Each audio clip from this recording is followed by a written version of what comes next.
نحمدہ ونصلی علی رسولہ الکریم اما بعد فاعوذ باللہ من الشیطان الرجیم بسم اللہ الرحمن الرحیم اجعلتم سقایۃ الحاج و امارۃ المسجد الحرام کمن آمن باللہ والیوم الآخر وجاہد فی سبیل اللہ لا یستوون عند اللہ واللہ لا یہدی القوم الظالمین۔ صدق اللہ العظیم۔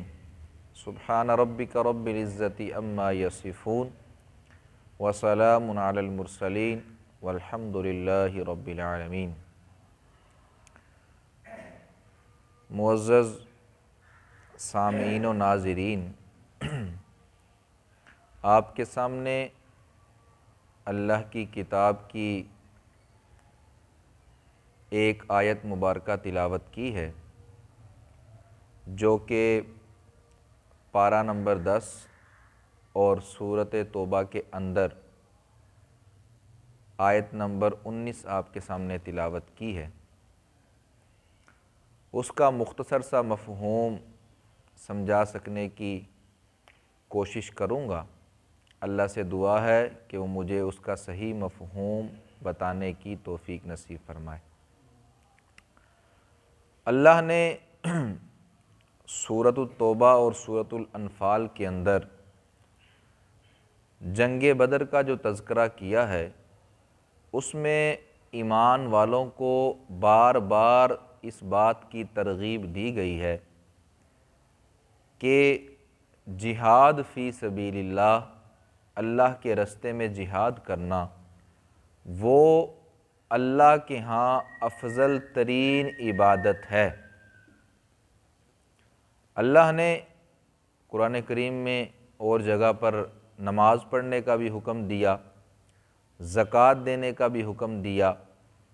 خیرات و صدقات کرنے کا بھی حکم دیا، لیکن یہاں پر جب بات آئی عبادتوں کے مقابلے کی کہ نماز کی اپنی فضیلت ہے، زکوٰۃ دینے والے کی اپنی فضیلت ہے، صدقہ و خیرات کرنے والے کی اپنی فضیلت ہے، اور جب نیکیوں کا مقابلہ ہونے لگا تو اللہ تعالیٰ نے واضح طور پر فرما دیا کہ جو میرے راستے میں جہاد کرتا ہے وہ عبادت مجھے بڑی پسند ہے اور اس کو میں افضل ترین عبادت شمار کرتا ہوں۔ کفار مشرکین مکہ اور کفار جب بیت اللہ میں حاجی حج کرنے جاتے تھے، وہ حاجیوں کو ستو پلایا کرتے تھے، پانی پلایا کرتے تھے، حتیٰ کہ ابو جہل اپنی داڑھی سے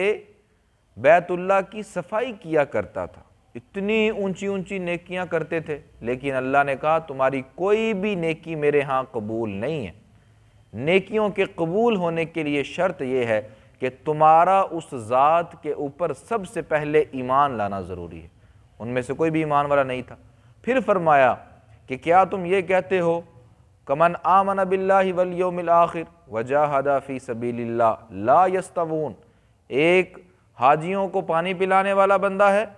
اور ایک حاجیوں کی خدمت کرنے والا بندہ ہے، اور دوسرا وہ بندہ ہے جو اللہ پر ایمان لاتا ہے اور وجاہد فی سبیل اللہ، اور اس کے راستے میں جہاد کرتا ہے۔ اللہ نے کہا لا یستوون عند اللہ، لوگوں کے ہاں بے شک وہ حاجی جو حاجیوں کی جو خدمت کر رہا ہے، نیکیاں کر رہا ہے، وہ بے شک اونچا بندہ ہے، لیکن میں اللہ کے ہاں جو اونچا بندہ ہے وہ جہاد فی سبیل اللہ کرنے والا ہے۔ لا یستوون عند اللہ، آگے خود اس بات کی وضاحت فرما دی، الذین آمنوا وہاجروا وجاہدوا فی سبیل اللہ بِأَمْوَالِهِمْ وَأَنفُسِهِمْ أَعْظَمُ دَرَجَةً عِندَ اللَّهِ وَأُولَئِكَ هُمُ الْفَائِزُونَ۔ اللہ نے دو انعام تذکرہ فرمایا جو لوگ ایمان لاتے ہیں اور ہجرت کرتے ہیں اور جہاد کرتے ہیں میرے راستے میں، صحابہ کرام کی خوبیاں بیان کی، ہجرت کرتے ہیں، جہاد کرتے ہیں میرے راستے میں، کس کے ساتھ جہاد کرتے ہیں؟ بِأَمْوَالِهِمْ وَأَنفُسِهِمْ، اپنے مالوں اور اپنی جانوں کے ساتھ۔ میرے راستے میں قربانی دینے کا وقت آیا تو مال قربان کر دیا، جان دینے کا وقت آیا تو جان قربان کر دی۔ اعظم درجۃ عند اللہ، یہ وہ لوگ ہیں جو تھوڑے نہیں بہت بڑے درجے والے ہیں اللہ کے ہاں۔ وَأُولَٰئِكَ هُمُ الْفَائِزُونَ، اور دوسرا یہ انعام ہے کہ ان لوگوں کو میں اللہ نے کامیابی کی بشارت سنا دی ہے۔ رسول اللہ صلی اللہ علیہ وآلہ وسلم نے بھی اپنی حدیث مبارکہ میں بڑی جگہ پر فرمایا، ایک جگہ پر فرمایا لا یؤمن احدکم حتی اکون احب الیہ من والدہ وولدہ والناس اجمعین، تم میں سے کوئی شخص بھی کامل اور اکمل مومن اس وقت